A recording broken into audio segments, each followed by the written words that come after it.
Let's talk more about where we are here in terms of the economy and financial markets. The financial crisis of 2008 happened because global institutions had been taking on way too much risk. So now that a number of banks are paying back their government bailouts, has the industry and its regulators learned from past mistakes? Well, our next guests say a new market-based capital requirement system is the key. Joining us now from Boston is Oliver Hart, a professor of economics at Harvard University, and from our newsroom in Chicago, Luigi Zingales, a finance professor at the University of Chicago Booth School of Business. Welcome to both of you.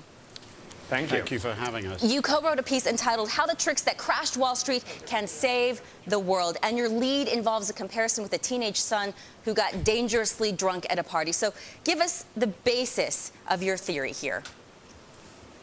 Oliver, we'll begin with you. Oh, okay. Well, basically our view is that what's been going on with financial institutions is a bit like the alcoholic son, that they've been taking too many risks, but this has been actually profitable for them because the government was always going to be there to bail them out, and that the way to prevent bad things happening in the future is to have some clear rules that they have to live by, and we have a sort of proposal for a kind of good regulatory rule. So we think it's essential to catch these problems, if you like, with the alcoholic son before he or she before he ends up in hospital. You have to actually, do something, and you need some trigger to tell you you've got a problem in advance. And Luigi, tell us, how do credit default swaps fit into this solution?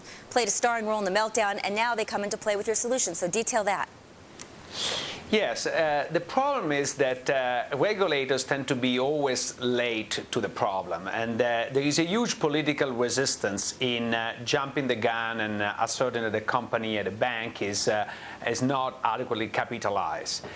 So we need a market-based trigger, and in reality, any sort of price that is related to debt of these banks will work, but the CDS price is particularly accurate because the CDS is a standardized market and sort of more liquid than each individual bond issues, and so the CDS price is the best indicator of a firm financial situation. And the superiority of the market vis-a-vis the regulator is that the regulator is subject to political pressure, the market is not. And the regulators, as I think you're referring to here, Luigi, are looking at the credit default swaps and putting them through a different clearinghouse. Would that alter how successful this would be in your view?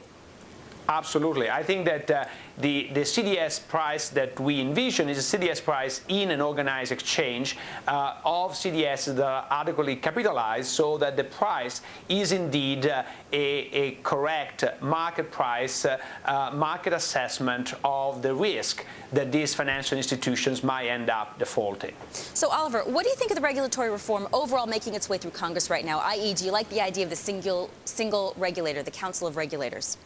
Well, I think some of the things are good, but I worry about regulators having too much discretion, whether you have one or a council of them.